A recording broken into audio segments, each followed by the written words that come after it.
देवी भागवत चौथा स्कंद। जन्मेजय और व्यास जी के अवतार विषयक प्रश्नोत्तर। कश्यप जी को वरुण और ब्रह्मा का शाप तथा अदिति को दीति का शाप। तो आइए कथा आरंभ करते हैं। जन्मेजय ने कहा, मुनिवर व्यास जी, आप संपूर्ण ज्ञानों के अटूट भंडार हैं। आपका अंतःकरण परम पवित्र है। आपकी कृपा से ही हमारे कुल की वृद्धि हुई है। प्रभु, मैंने सुना है जो बड़े प्रतापी थे, जिनके यहाँ स्वयं भगवान का पुत्र रूप से अवतार हुआ था, देवगण भी जिनका सत्कार करते थे और आनप दुंदुभि नाम से जिनकी प्रसिद्धि थी, वे सूर से नंदन महान भागवत सुदेव जी सदा धर्म का पालन करते हुए भी कंस के कारागार में बंदी बनाए गए। अपनी धर्म पत्नी देवकी के साथ उन्होंने कौन सा ऐसा अपराध कर दिया था? फिर देवकी के 6 बालक क्यों मारे गए? कंस भी तो ययाति का वंशज था, उसके द्वारा यह घृणित काम कैसे बन गया? कारागार में भगवान श्री हरि के अवतार लेने का क्या कारण है? इस प्रकार भगवान श्री कृष्ण के अवतार तथा पांडवों के संबंध में बहुत सी शंकाएं करके जन्मेजय फिर बोले, क्षत्रिय के वंश से उत्पन्न कोई भी मानव ब्राह्मण द्वेष नहीं करता। मुने, फिर मेरे पिताजी मौन रहकर तपस्वी जीवन व्यतीत करने वाले ब्राह्मण के द्वेषी कैसे बन गए? दयानिधे, ये तथा अन्य भी बहुत से संशयग्रस्त प्रसंगों से मेरा मन बहुत व्याकुल हो गया है। साधु, आप पिता तुल्य संपूर्ण विषयों की जानकारी आपको सुलभ है, अतः अब मेरे चित्त को शांत करने की कृपा कीजिए। सूत जी कहते हैं, इस प्रकार परीक्षित कुमार जन्मेजय ने सत्यवती नंदन व्यास जी से पूछा और चुप होकर बैठ गए। तब पुराणों के पूर्व जानकार एवं प्रवचन करने में कुशल व्यास जी ने उनके प्रति संदेह दूर करने वाले इस प्रकार वचन कहे। व्यास जी बोले, राजन, इस विषय में क्या कहा जाए? कर्म की गति बड़ी गहन है, देवता तक इसकी जानकारी प्राप्त करने में असमर्थ है, फिर मनुष्यों की तो बात ही क्या है। जब से यह त्रिगुणात्मक ब्रह्मांड उत्पन्न हुआ है, तभी से कर्म का संबंध है। सबकी उत्पत्ति में कर्म ही कारण है। यद्यपि जीव स्वरूप जन्म और मरण से रहित है, फिर भी कर्म रूपी बीज के प्रभाव से अनेक योनियों में बार बार जन्मते और मरते रहते हैं। कर्म समाप्त हो जाने पर जीव का देह के से संबंध कभी नहीं हो सकता। उत्तम नींद और उत्तम नींद मिश्रित इन तीनों गुणों से यह जगत व्याप्त है। जो तत्व के रहस्य को जानने वाले विद्वान, उनके द्वारा भी कर्मों का भेद 3 प्रकार से बताया गया है। वे 3 प्रकार के कर्म संचित, प्रारंभ और वर्तमान है। इस देह में कर्मों की 3 गतियों का मिश्रण है। राजन, ब्रह्मा सभी उस कर्म के अधीन है। महाराज, सुख दुख, जरा मृत्यु, हर्ष शोक, काम क्रोध तथा लोभ, ये सभी देह से संबंध रखने वाले गुण हैं। प्रारब्ध की प्रेरणा से सब पर वे अपना प्रभाव डालते हैं। राग द्वेष आदि भावों से स्वर्ग भी खाली नहीं है, क्योंकि देवताओं, मनुष्यों और पशुओं सबसे संबंध रखते हैं। इन सभी विकारों का देह से ही संबंध रहता है। पूर्व जन्म में किए हुए वैर और स्नेह के अनुसार वे शरीर में आश्रय पाते हैं। कर्म शेष न रह जाए, प्राणियों की उत्पत्ति सर्वथा असंभव है। कर्म के विषय में यह कारण नित्य माना जाता है। इसी से चराचर संपूर्ण जगत को साधारण जन नित्य समझते हैं, किंतु जगत नित्य या अनित्य है, इस विचार में मुनिगण निरंतर निमग्न रहते हैं, फिर भी जान नहीं पाते यह जगत नित्य अथवा अनित्य है, क्योंकि माया के साम्राज्य में यह जगत नित्य प्रतीत होता है। कारण के रहते हुए कार्य का अभाव कैसे कहा जा सकता है? राजन, कर्म बंधन में जकड़ा हुआ यह अखिल जगत परिवर्तनशील तो है ही। जीव को नीच योनियों में भी जाना पड़ता है। यदि जीव स्वतंत्र होता तो यह परिस्थिति सामने क्यों आती? भला स्वर्ग में रहने और अनेक प्रकार के सुख भोगने की सुविधा को छोड़कर विष्ठा एवं मूत्र के भंडार से भयभीत होकर रहना कौन चाहता है? फूलों से खेलने, जल विहार करने और सुखदायी आसन पर बैठने के आनंद का परित्याग करके किस बुद्धिमान व्यक्ति को घर में वास करना अभिष्ट है? दिव्य सैया और कोमल तकिए को छोड़कर घर में औंधे मुंह लेटे रहना किस विज्ञ पुरुष को अभिष्ट है? अनेक वर्ष भावों से संपन्न संगीत, नृत्य और वाद्य को छोड़कर कौन ऐसा है जिसके मन में नरकवास का विचार उठ सकता है?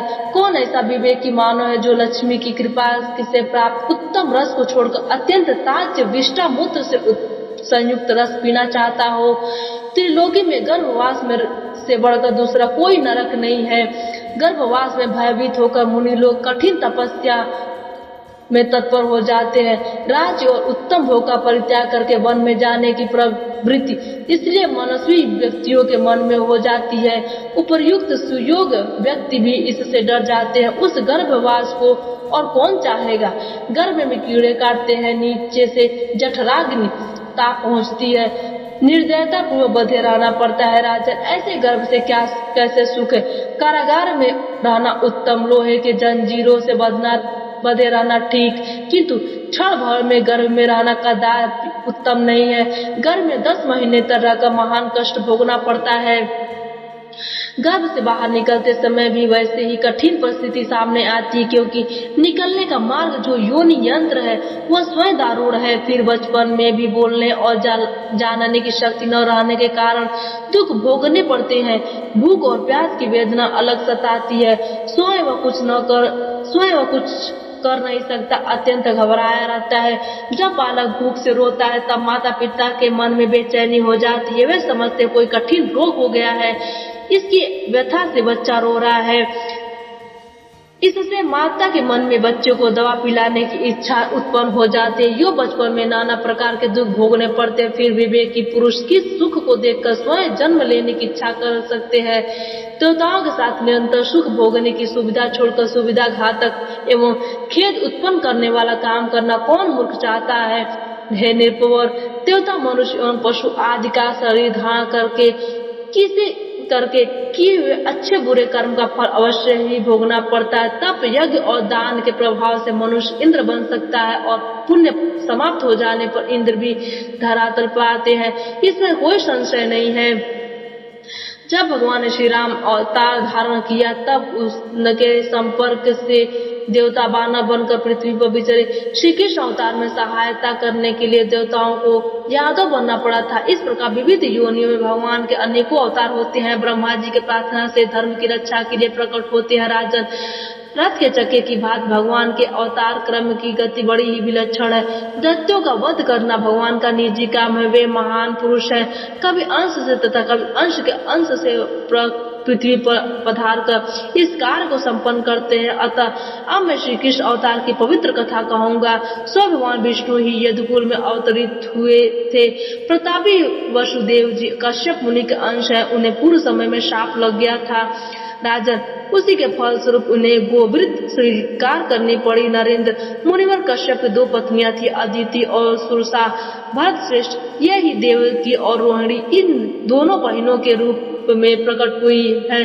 वरुण ने क्रोधवश उन्हें घोर श्राप दे दिया था। इसी श्राप के कारण इन स्त्री पुरुष सभी को इस धरातल पर जन्म लेना पड़ा। जन्मेजय ने पूछा, महामते, मुनिवर कश्यप जी के द्वारा कौन सा अपराध हो गया जिससे उन्हें वरुण ने श्राप दे दिया और पत्नियों सहित वे जगत में क्यों पधारे, यह बताने की कृपा करे। रमापति भगवान विष्णु सदा वैकुंठ में विराजमान रहते हैं। वे पूर्ण ब्रह्म परमेश्वर ने गोकुल में उनके अवतरित होने का क्या कारण है। भगवान नारायण अविनाशी परम प्रभु है। संपूर्ण देवताओं पर उनका आधिपत्य है। युग के आदि में सबको वे धारण किए रहते हैं। उन पर किसका शासन रहता है। वे भगवान श्री हरि अपना दिव्य धाम छोड़कर क्यों कर्मशील व्यक्ति की भांति आचरण करने लगते हैं। मानव कुल में उनके प्रकट होने का क्या कारण है। इस विषय में मुझे महान शंका उत्पन्न हो रही है। भगवान विष्णु शाश्वत सुख का परित्याग करके मानव शरीर स्वीकार करते हैं, इसका क्या परिणाम है, प्रमाण है। मुनिवर, किस मानव सुख को उत्तम समझकर भगवान भूमि पर पधारे। परम ब्रह्म श्री हरि ने राम अवतार धारण किया था। उस समय में भयंकर वन में गए और वहां उन्हें गुरुतर दुख भोगना पड़ा। सीता से वियोग हुआ, उसका दुख संग्राम जनित दुख था। फिर सीता त्याग दी गई। यह दुख इस प्रकार वे महान पुरुष होते हुए भी बार बार दुख का अनुभव करते रहे। वैसे श्री कृष्ण अवतार में भी हुआ।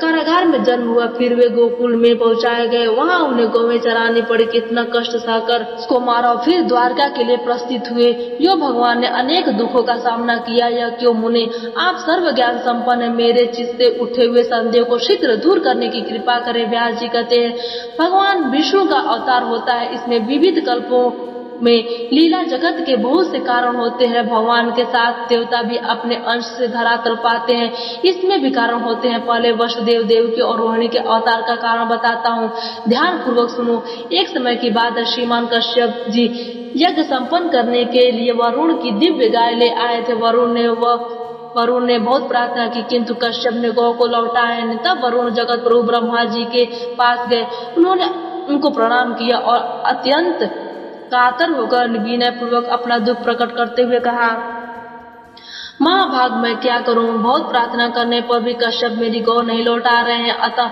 मैंने उनको श्राप दे दिया है कि तुम मानव वंश में गोपाल होकर जीवन व्यतीत करो, तुम्हारी दोनों स्त्रियां भी वही जन्म ग्रहण करें। इस समय मेरी गाय के अभाव में बछड़े अत्यंत दुखी होकर डकरा रहे हैं। उसी के फलस्वरूप अदिति को मृत अवस्था होकर धरातल पर जाना पड़ेगा, वहाँ कारागार में रहेगी। इसके कारण वे भी उसे अपार कष्ट भोगने पड़ेंगे।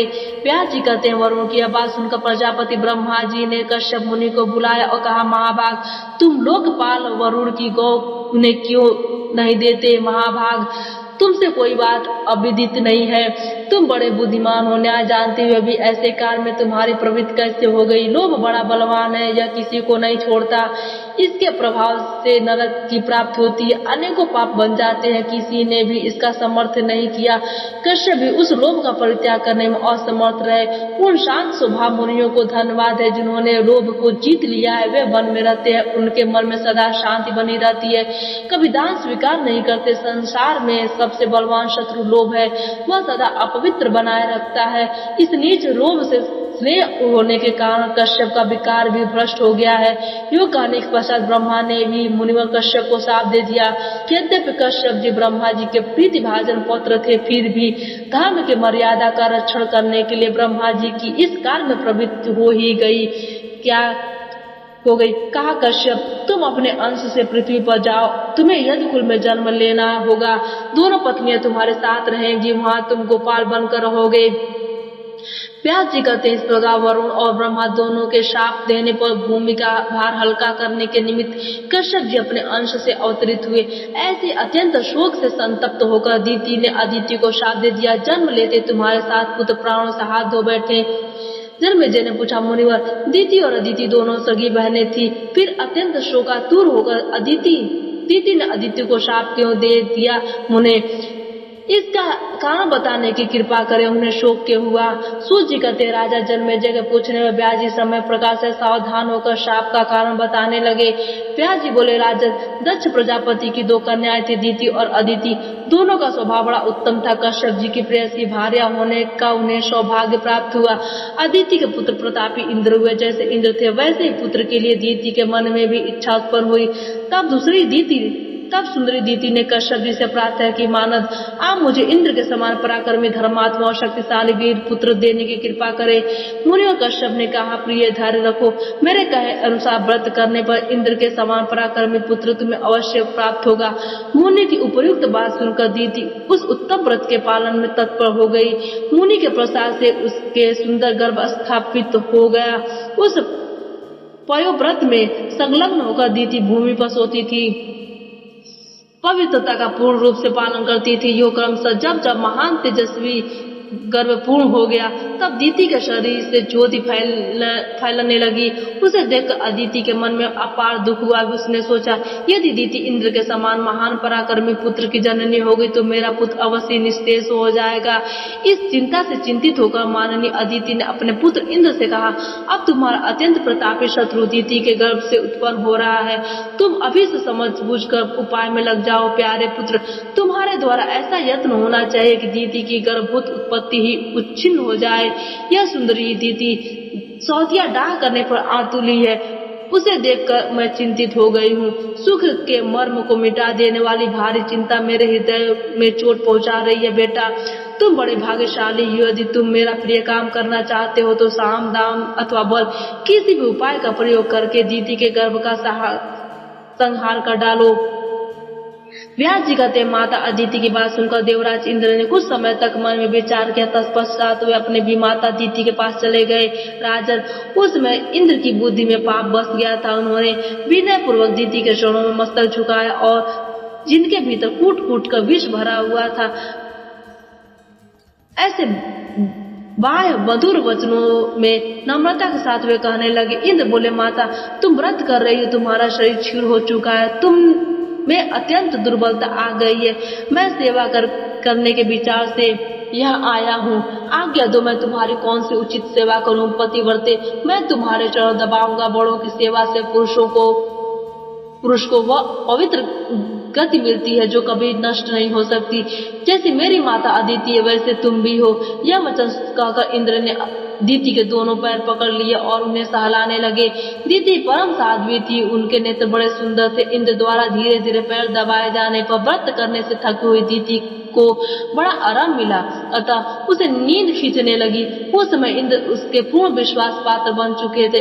इंद्र ने दीति को नींद में अचेत देखकर अपना एक अत्यंत छोटा सा रूप बनाया और हाथ में अस्त्र लेकर बड़ी सावधानी के साथ वे उसके शरीर में घुस गए। योग बल के प्रभाव से वे उदर में चले गए और तुरंत वज्र द्वारा उस गर्भ को 7 भागों में उन्होंने काट डाला। वज्र से चोट पहुंचाए जाने पर वह गर्भस्थ बालक रोने लगे।